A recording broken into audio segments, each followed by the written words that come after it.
Now we will shift to the early modern Islamic empires, focusing in particular on the Ottoman Empire, the Safavid Empire, and the Mughal Empire. Lecture terms. First, we're going to start by looking at this map, so to show you the areas that we're talking about for these different empires. The Ottoman Empire is what you see in green, and you see that it will cover a massive amount of territory, including a good portion of what is now Iraq and Iran. Also, all of Asia Minor, also known as Anatolia, moving into the area that is modern-day Turkey and Greece.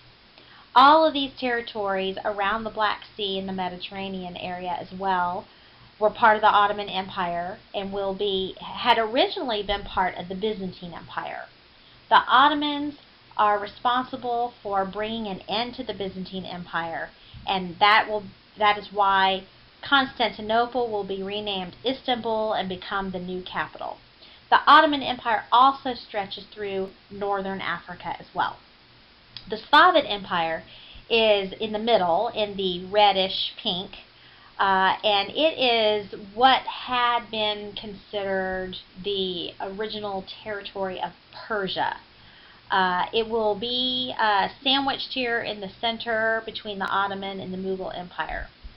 The Mughal Empire in the purple is primarily the northern part of India, and then pushing into the areas of Turkestan and Afghanistan.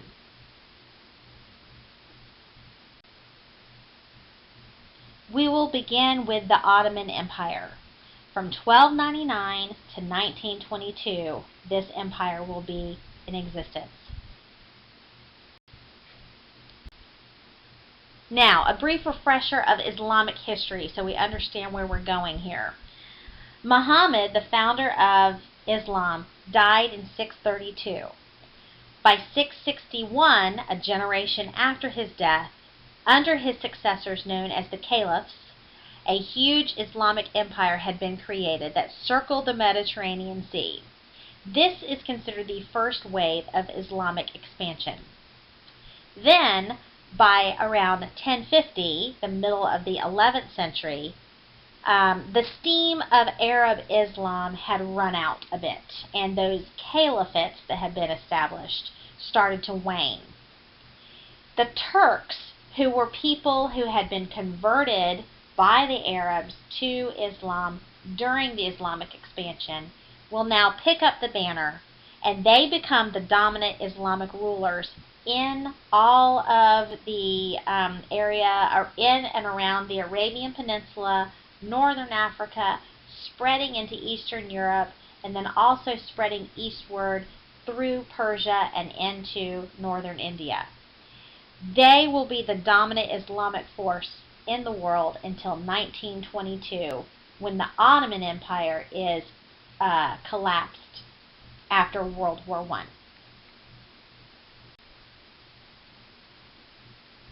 Now let's discuss the rise of the Ottoman Empire. This would be considered the third wave of Islamic expansion.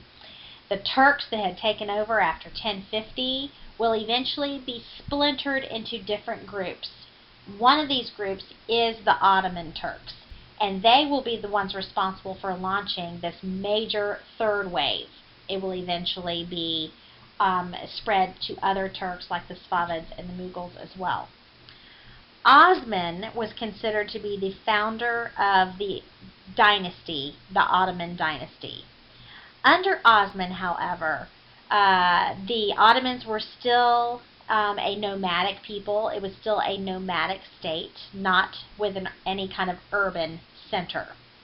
But under his son and grandson, the Ottomans, meaning followers of Osman, become more and more firmly entrenched into territories and establishing more settled communities.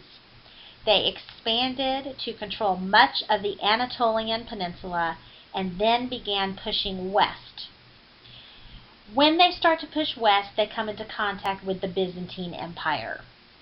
And there will be several battles that they will fight against the different Byzantine forces.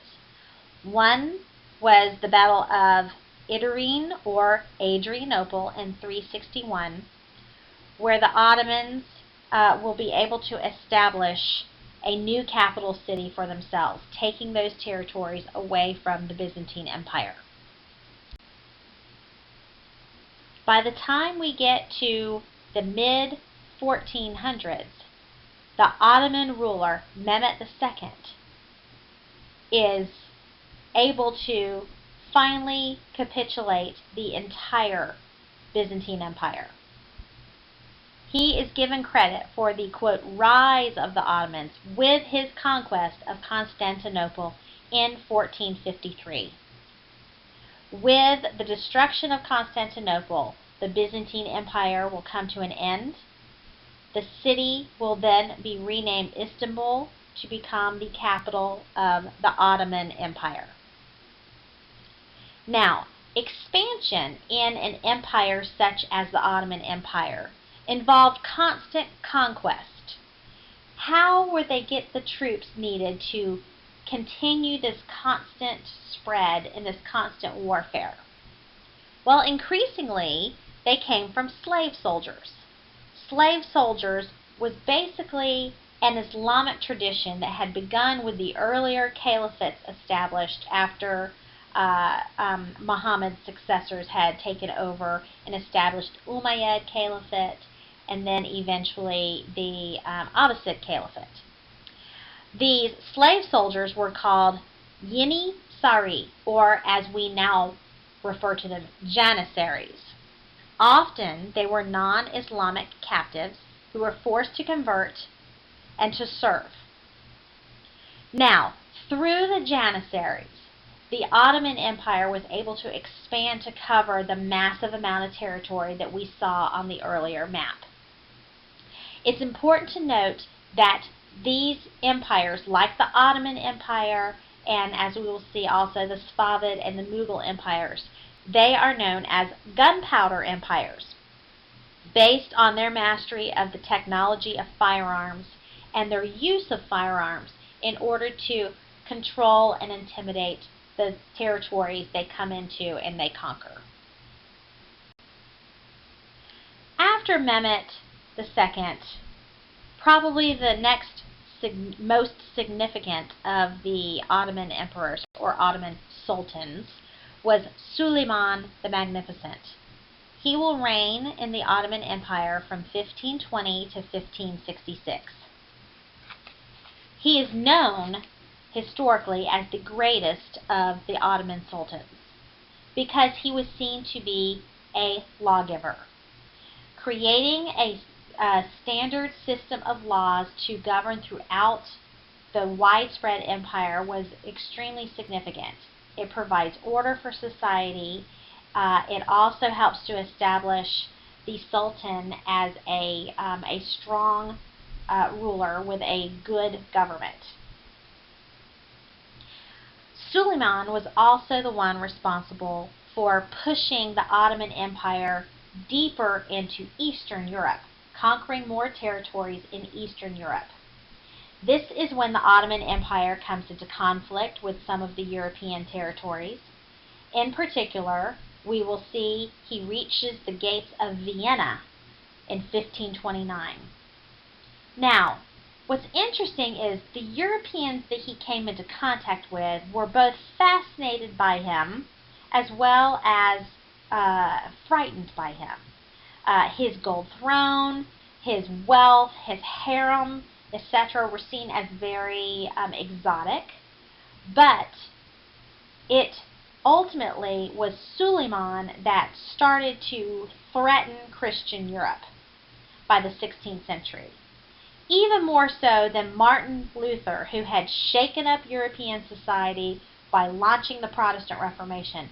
Suleiman had Christian Europe rattled in the 16th century as the real threat to Christendom. If the Ottoman Empire had been able to spread deeper into Eastern Europe, Europe might look completely different than it does today. However, with the death of Suleiman the Magnificent, the later Ottoman Empire emperors were not able to maintain that drive, and ultimately they will not be able to take more territory in Eastern Europe. However, the Balkans region, many parts of the Balkans region will be part of the Ottoman Empire, and so Europe will have to deal with the Ottoman Empire through the 19th century and into the early 20th century. As I said, after Suleiman, there will be more of a stagnation of Ottoman expansion. By the time we get to the end of the 18th century, the sultans became increasingly isolated. Succession was seldom orderly in the Ottoman Empire. As a matter of fact, it became quite dangerous. Brothers battled to succeed their father, oftentimes assassinating their own father to take over. And this kind of upheaval internally made it very difficult for the Ottoman Empire to continue their expansion.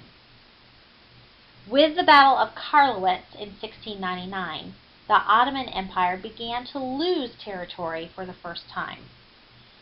And this will usher in a long period of decline. The Ottoman Empire will be around until 1922.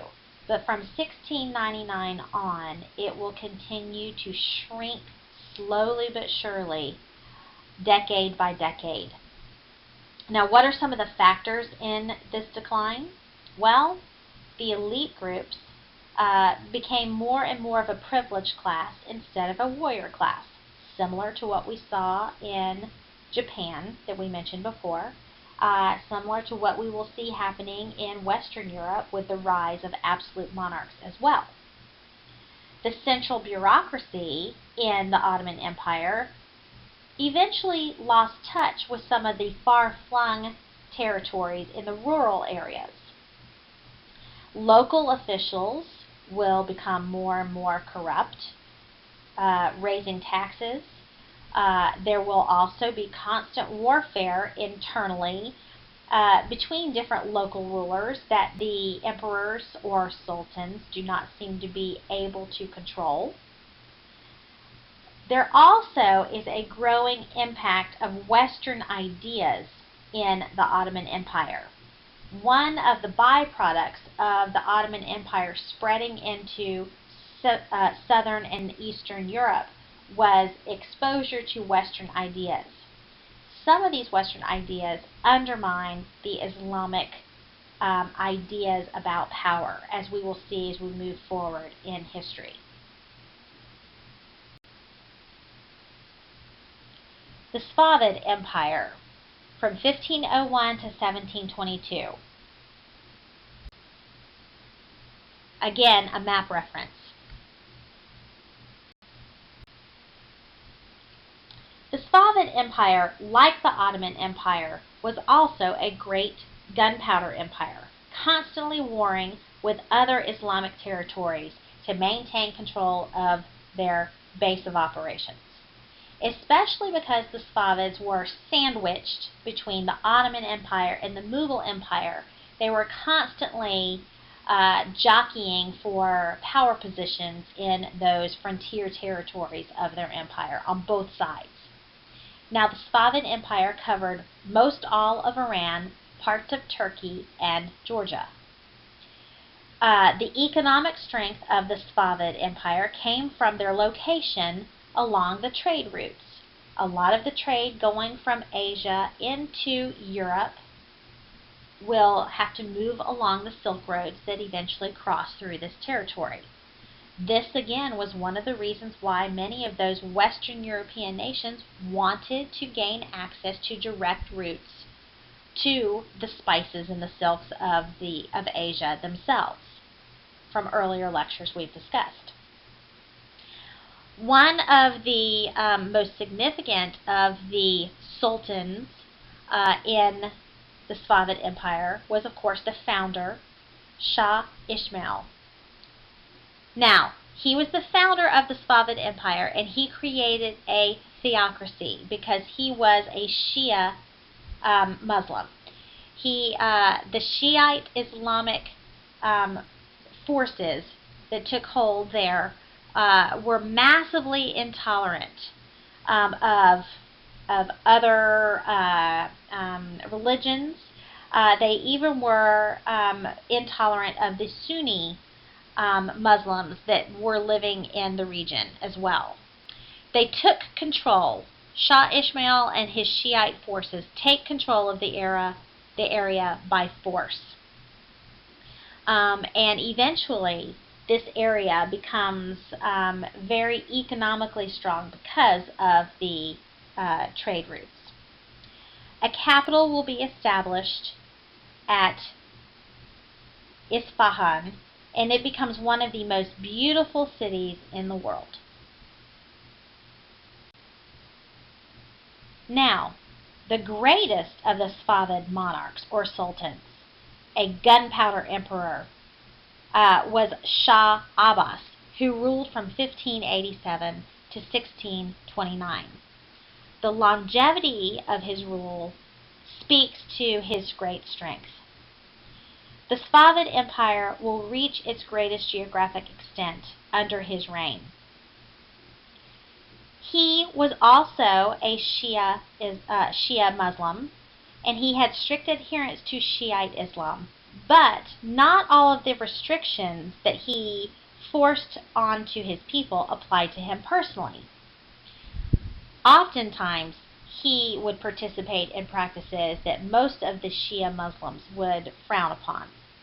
But because he was the ruler, he could do as he wanted. Ultimately, however, he is able to maintain his authority through his military prowess, and by extending the empire, he increases the wealth coming into the empire.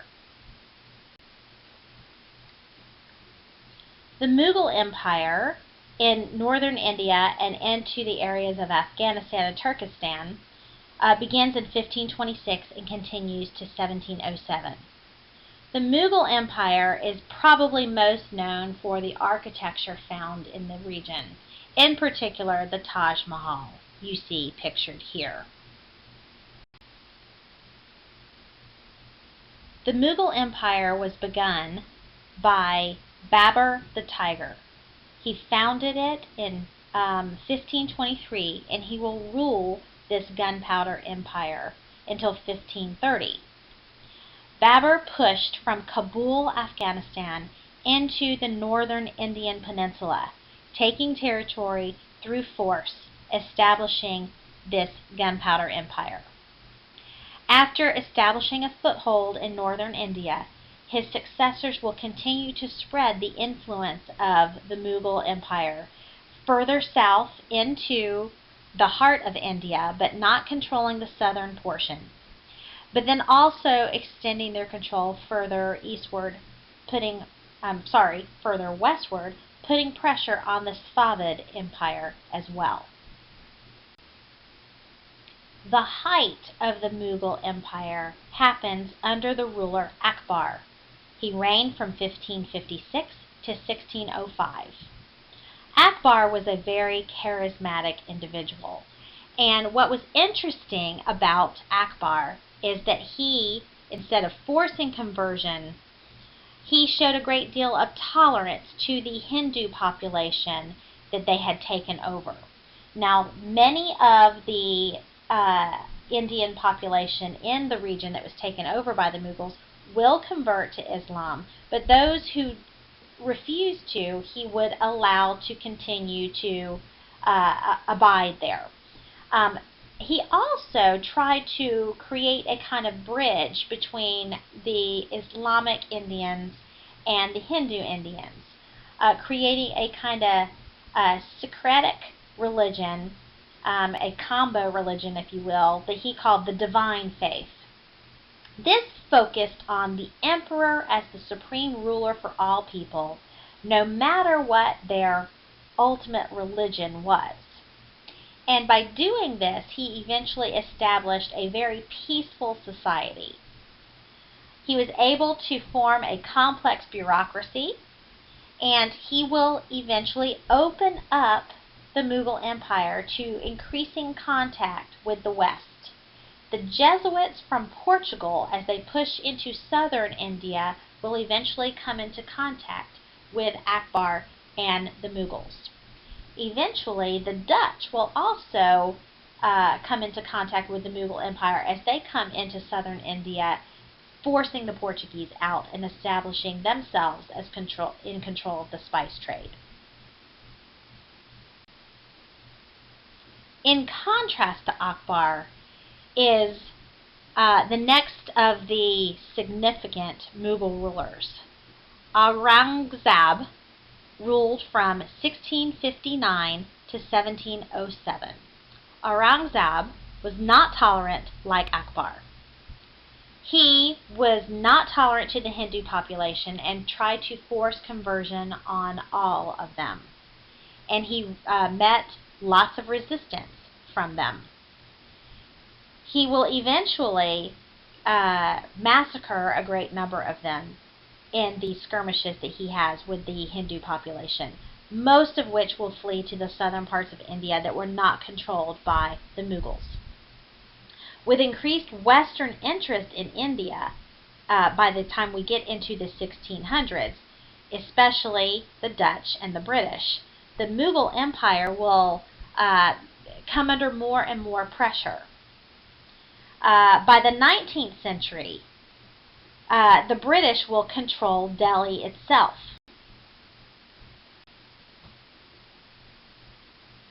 Once the British take control of Delhi, there's pretty much no longer a Mughal empire to speak of. However, the British will maintain the Mughal rulers in the palace. They will participate in elaborate rituals that were associated with the emperors, but they hold no real power. This particular painting shows a later Mughal ruler, Akbar Shah II, receiving the British resident in 1810. He is still put on this pedestal, but he is nothing more than a figurehead.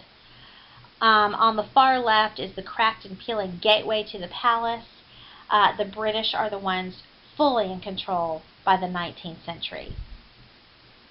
The Mughal rulers were allowed to remain in that palace, but they had no real power.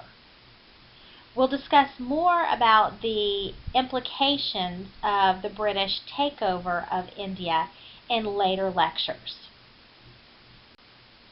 The last thing I wanted to say about the Mughals is, of course, the influences that they will have, not just still today in India, but throughout Europe.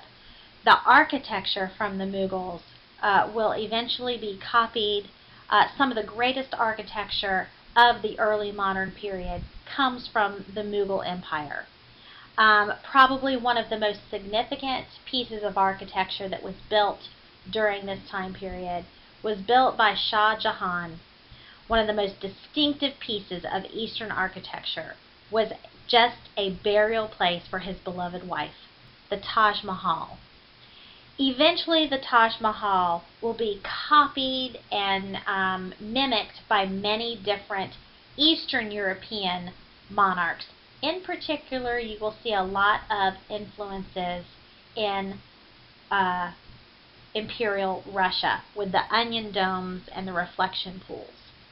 The Taj Mahal is still seen as one of the most beautiful pieces of architecture in the world to this day. So even though the Mughals will not be a long-lived imperial force, their influence on Europe through the arts and architecture is extensive.